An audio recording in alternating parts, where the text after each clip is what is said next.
So in this video we're going to explore the Pythagorean theorem. In fact, we're just going to go straight into it and solve some problems.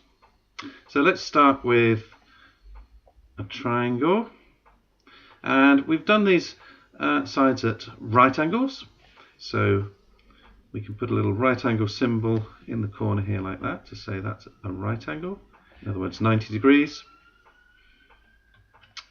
and completed with the hypotenuse. So the hypotenuse is the longest side opposite the right angle. Okay, so now let's put some values on the side. So let's say the shorter sides, which we'll call the legs, funny name, but these are called the legs. So you've got the hypotenuse and the legs.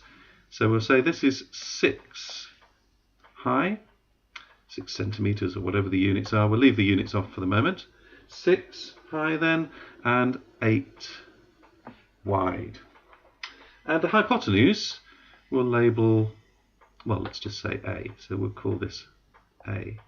So problem 1 then, we've got a leg of 6 and another leg of 8, but the hypotenuse is what we're trying to find, and so we're giving this a letter, so we're calling it A. So what's the relationship between the hypotenuse and the two sides? Well, according to Pythagoras, the ancient Greek Pythagoras, Pythagoras tells us that there is a relationship that's the same for all of these right-angled triangles, and it's that the square of the hypotenuse, so if I square whatever A is, that will be equal to the sum of the squares on the other two sides. So in other words, 6 squared and 8 squared. So it's clearer when you write this out. Let's have a look at this. So in other words, if I write down A squared, that's going to equal, according to Pythagoras, the square of 6, so 6 squared, plus, so the sum means plus the square of 8, so 8 squared. And then from there you can find out what this missing side is. You can calculate A. First thing you've got to do is work out the squares, then you've got to add them together, so the sum of the two squares, and then to get from the square to the square of A to A, you're going to have to square root whatever you get out here. So let's see how that works.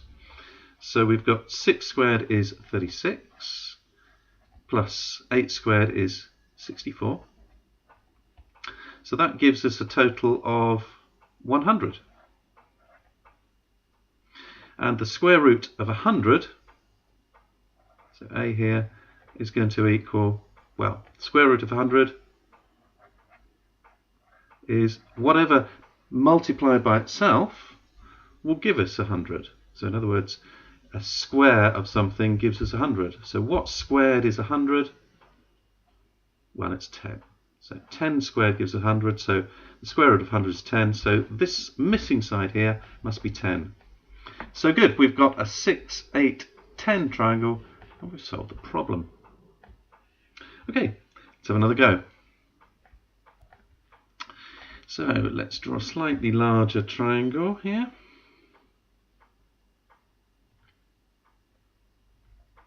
Okay, and draw our right angle sign there, and then join up to make the hypotenuse. So once again, we're going to try and find a missing hypotenuse, so we'll call this B.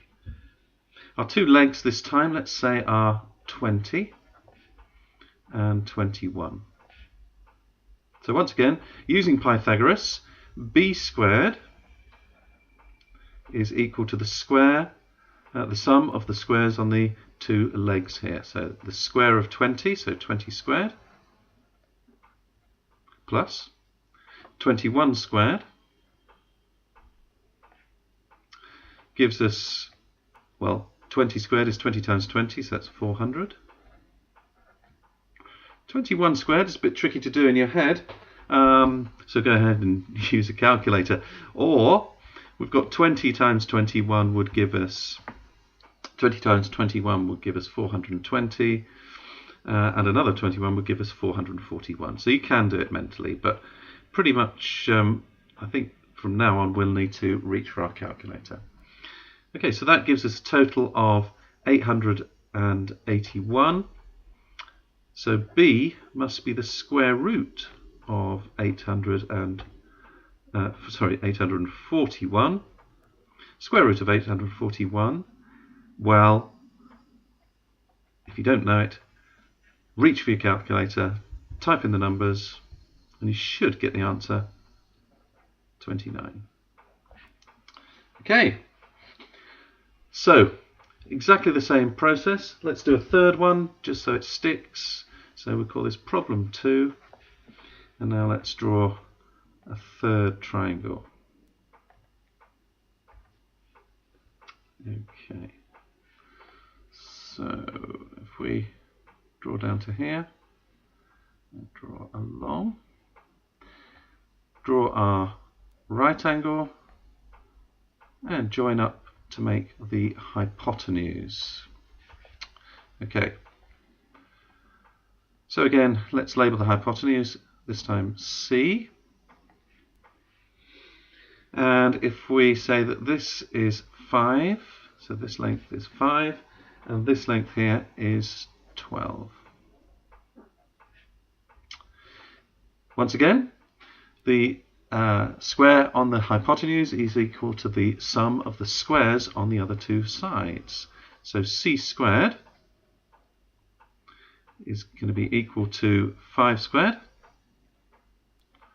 plus 12 squared. And quite nice numbers here. So we've got 25 plus 144.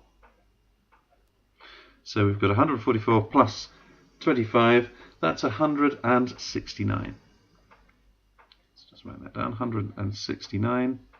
And again, if you know this straight off, then just write it down. If you don't know it off the top of your head, then you're going to have to reach for your calculator.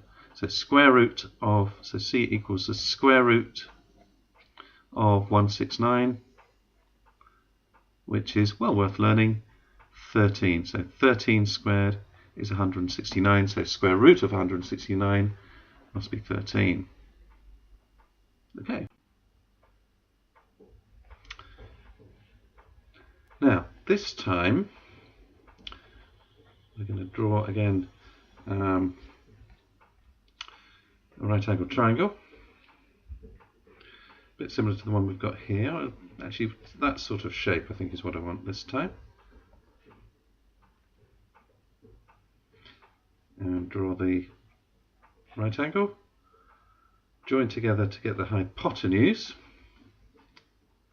So this time we're going to make it slightly more tricky. Instead of the hypotenuse, this time what I want to do is find this length here, so one of the legs. So let's call this D. Okay, and again, just to step it up a little bit, let's give this a slightly trickier value. Let's call this 14.5. So that's the length of the hypotenuse. And this leg here, we'll have at 10.5. So this time I really will need my calculator, unless your mental maths is very good. You're going to need your calculator for this one. So once again, we've got the square on the hypotenuse is equal to the sum of the squares on the other two sides. But this time, that's not as easy then as writing d squared. Okay, it's going to be the hypotenuse squared.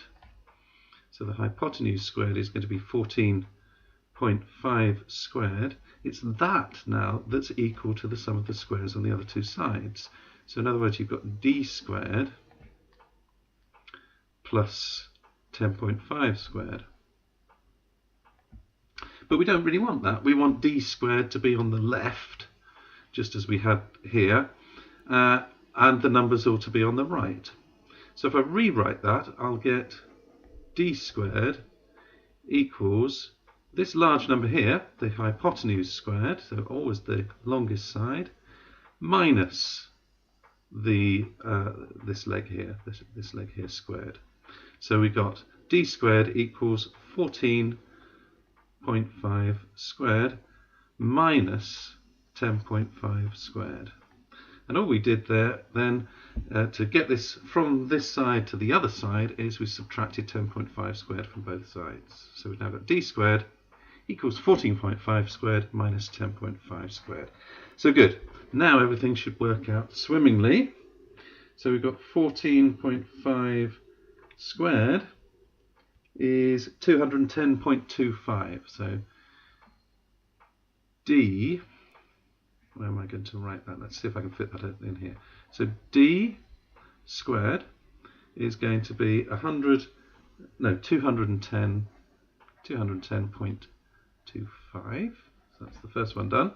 Minus 10.5 squared, which my calculator tells me is 110.25. So minus 110.25. Okay, now these are nice easy numbers. We've got 210.25 minus 110.25. Is that right? 14.5 squared is 210. Yeah. So we've now got, well, that's going to be the same as 210 minus 110, which is the same as 200 minus 100. In other words, 100. So nice easy number to finish. If d squared is 100, then d must be the square root of 100, which is once again 10. So d equals 10. Okay, so that's what you do if you have if the side that you're trying to find isn't the hypotenuse. You need to do a little bit of a rearranging, and then it works itself out in much the same way. Okay, let's move on to another one. So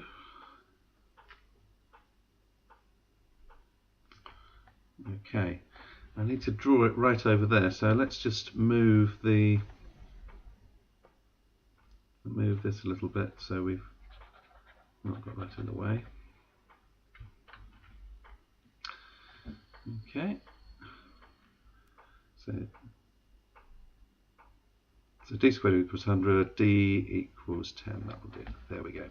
Nice. Okay, so finally let's join this up here. So what I'm trying to do, and the reason I'm concentrating very hard, is I'm trying to make a right angle at the top here. So in other words, a right angle here. So what I'll have to do is draw this down like this until we've got a flat base. There we go.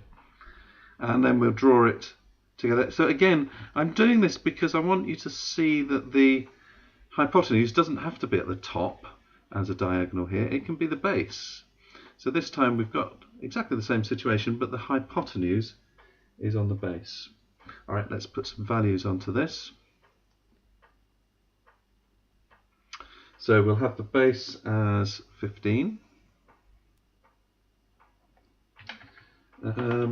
Let's call this E then, so the missing side E, so that refers to that side there. And this side is going to be 9. So once again, we've got the square on the hypotenuse, so 15 squared is going to be equal to the sum of the squares on the other two sides. So we've got E squared plus 9 squared. Rearranging, so we're going to subtract 9 squared from both sides and just swap right to left and left to right. We then have E squared equals the largest value, 15 squared, minus the 9 squared now. And nice and easy, we've got 15 squared is 225 minus 81. Okay, so 225 minus 81 is 144. So therefore, just as we had d equals 10 there, we'll write therefore E equals square root of 144 equals, well, 144. What squared gives us 144? 12 times 12, 12 squared is 144, so the square root of 144 must be 12. Okay, so E equals 12. Let's just, for consistency, why don't we just rub this out so that it doesn't get in the way of the next diagram. One final one then, just room to squeeze in one more. And this time what I'm going to do is I'm going to go along here a little, okay, and from the corner here, oops, let's just use the same colour as we had before.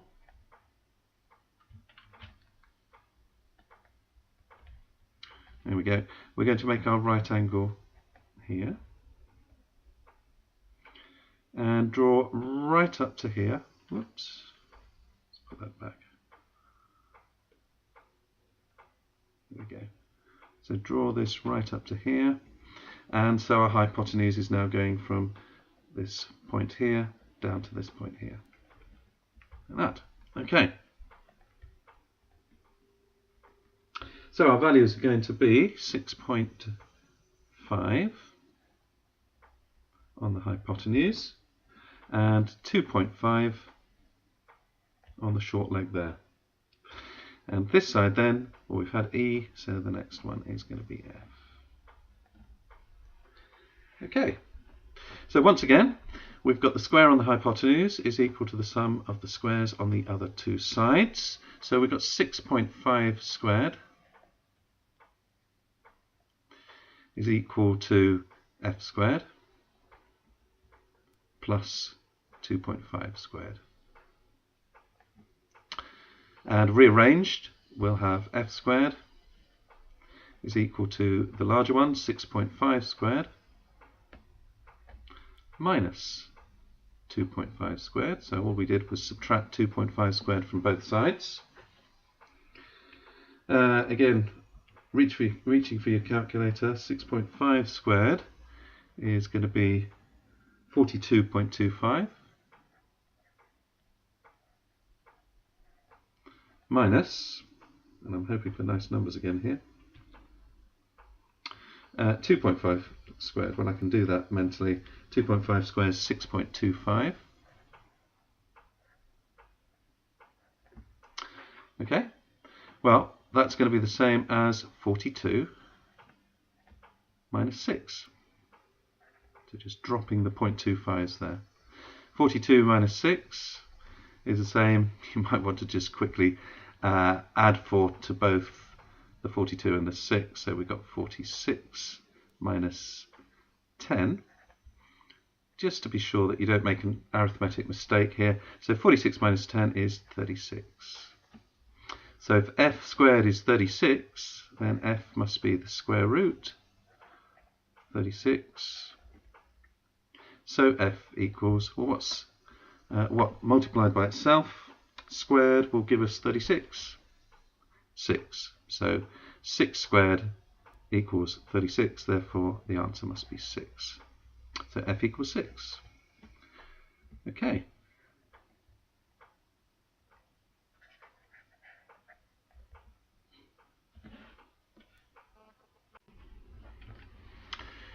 Finally, there is a way of avoiding all this squaring and square rooting, which can get you into difficulties, and simply writing down the correct answer if you can work with Pythagorean triples. Now, Pythagorean triples won't work all the time for every problem.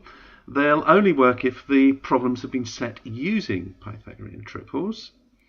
But if they have, and this is often the case because they work out with nice simple solutions, so not horrible decimals.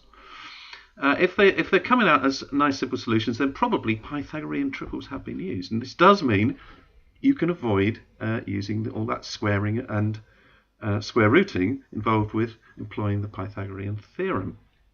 Now I'm going to show you now what a Pythagorean triple is, and then armed with that knowledge, hopefully that will make life a little easier when you're trying to solve these problems fairly rapidly.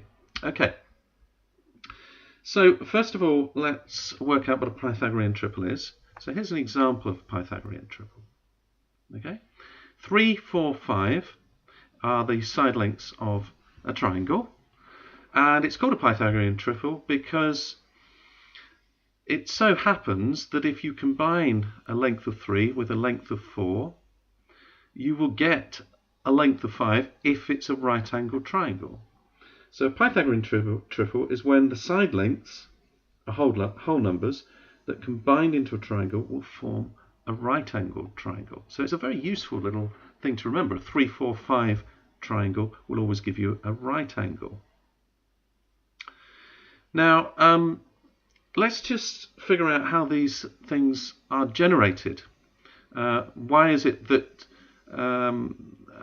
you know what all the Pythagorean triples are? Well, there's a very simple and nice way of generating a Pythagorean triple. All you do is you take two square numbers. In this case, I used 1 and 4, and you add them together to make 5. So the first two square numbers are 1 and 4. I summed them together to get 5. To get the 3, I subtracted these two square numbers. So I took 4 and I subtracted 1, and that gave me 3. To get the number in the middle, you have to do something a little bit more complicated.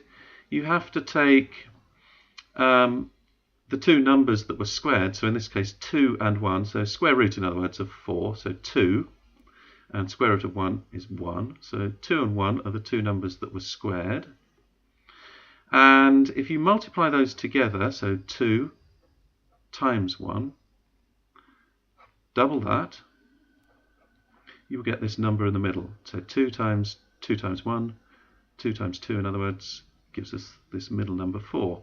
And that is the way of generating a Pythagorean triple. Let's have a look at that, the way that generates then a couple of other triples. And this one in particular, 5, 12, 13, is very common. In fact, you can see it here being used to generate this problem. So we had 5 squared plus 12 squared equals 13 squared using the Pythagorean Theorem. But we didn't have to do all that squaring if we knew 5, 12, 13 will always give you a right angled triangle. So here we had a right angled triangle with side length of 5 and the other side length of 12.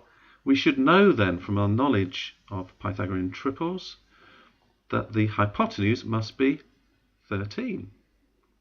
Okay, 5, 12, 13. Now, let's see how it was generated.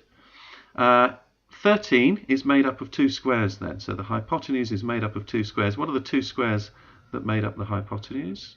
Well, it was 4 plus 9.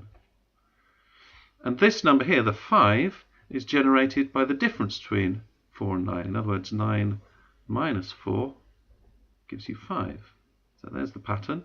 And the middle one is twice 3, because that's the square root of 9, and 2, because that's the square root of 4. So 3 times 2 then generates the number in the middle. This one here, well, this is made up from two squares again. So what are the two squares? 9 plus 16, the next square.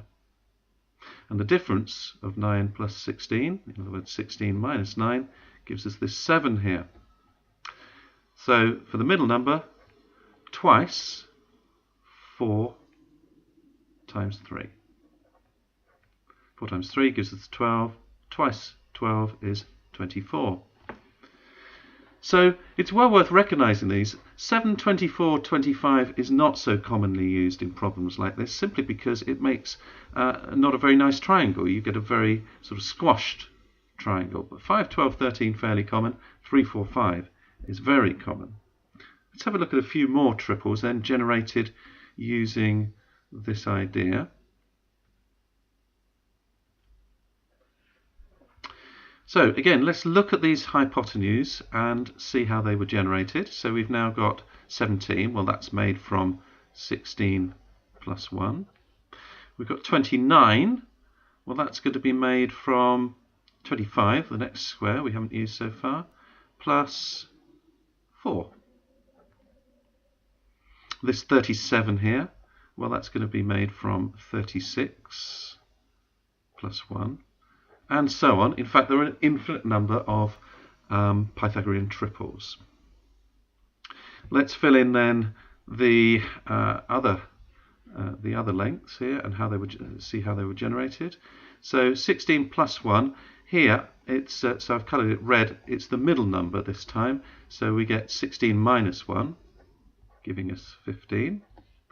We get 25 minus 4, giving us 21. And here we get 36 minus 1, giving us 35. And then for the third number, we'll again take the square root of these two numbers. So we've got 4 and 1. So we've got twice 4 times 1, gives us 8. Here we've got twice 5 times 2. Times 2 gives us 20. And here we've got twice 6 times 1. 2 times 6 gives us 12. And let's just show you how you can generate as many as you want. So all you've got to do now is take a couple more squares. So let's take 36 again so that the numbers don't get too big. So we'll have 36 plus 4. The other number then will be 36 minus 4. So the middle number here, 36 minus 4. And then we've got twice. So 6 and 2, twice 6 times 2. And that will generate these numbers, 24, 32 and 40. So of the ones that are useful to remember, I think 3 stand out as giving you nicely shaped triangles that are very commonly used in problems like this. So we've got a 3, 4, 5 triangle. Is very common. And here, with our first problem here, we can see actually we've got a scaled up 3, 4, 5 triangle. Let's have a look at that. If I divide by 2, so divide this number by 2, divide this by 2, that reveals a 3, 4, and so this must be the 5 side. So multiply the 5 by 2 and I will get the 10, because 10 divided by 2 gives us our 3, 4, 5. Other numbers very often are just used simply as taking the Pythagorean triples and using them. So this one here is the 20, 21, 29, gives us a nicely shaped triangle, almost 45 degrees, almost 45 degree triangle. So 20, 21, 29, so the missing side was 29. And just because you know that triple, you know that if you've got 20, which we were given, and 21 as the two legs here, then the hypotenuse must be 29. You don't have to go to the bother of squaring the 20 to give you 400, squaring the 21 to give you 441, summing them together to get 841, square rooting to get 29. You can simply recognize 20, 21, so the third side, the hypotenuse, must be 29. Similarly here, we had 5 and 12. Whenever you're given 5 and 12 and a missing hypotenuse, you know that the hypotenuse must be 13 because it's a 5, 12, 13 triangle. So you can simply write down 13 must be the missing side. This row here is a little trickier. We've got 10, 14.5 and 10.5, and we were given 14.5 and 10.5, and we were told to find the missing side length here. Well, it's slightly disguised, but if you again scale up this time, if you scale this up, 14.5 doubled, so twice 14.5 will give you 29, and 10.5 twice 10.5 will give you 21. So if you've got a hypotenuse, the longest side is 29, and another side is 21, the missing side of a right angled triangle must be 20. So to get the answer 10, we simply halve the 20, just like all the other numbers were halved. We halve the 20 and we get the answer 10. This one was a bit trickier to spot. 9, 12, 15 is not one of the basic Pythagorean triples. However, it is something that's been scaled up, and very often when you've got low numbers like this, it's the 3, 4, 5 triangle that's been scaled up. So in fact, if we divide all of these by 3, we can reveal that we've actually got, let's use a different colour, that we've actually got, I think the missing side, let's use this one. So let's say we were given a hypotenuse of 15. Well, if we scale it down, so a third of 15 gives us 5. A third of 9 gives us 3. So if we've got a 3 and a hypotenuse of 5, then the missing side must be 4, because it's a 3, 4, 5 triangle. And scaled up again, 4 times the 3 will give us the answer 12. So a little trickier, but again based on a 3, 4, 5 Pythagorean triple. Lastly, we had this problem. We had 6.5 and 2.5, and we squared the 6.5, we squared the 2.5, we added them together, sum of the two squares, and then we square rooted to get the answer 6. However, if we'd have recognized that in fact double 6.5 gives us 13 and twice 2.5 gives us 5, so again we've got a 5, 12, 13 triangle. The largest side is 13, so this side must be the 12 side, and because everything's been halved, the answer then had to be half of 12 equals 6. So Pythagorean triples are very useful, are worth studying, I think, so that you can recognize a Pythagorean triple. And very often in problems, the problem setter has used Pythagorean triples so that the answers aren't a very long decimal, so you get a satisfying integer or simple decimal as the answer. If you can spot the Pythagorean triple, then you can solve the problem more easily without using Pythagoras.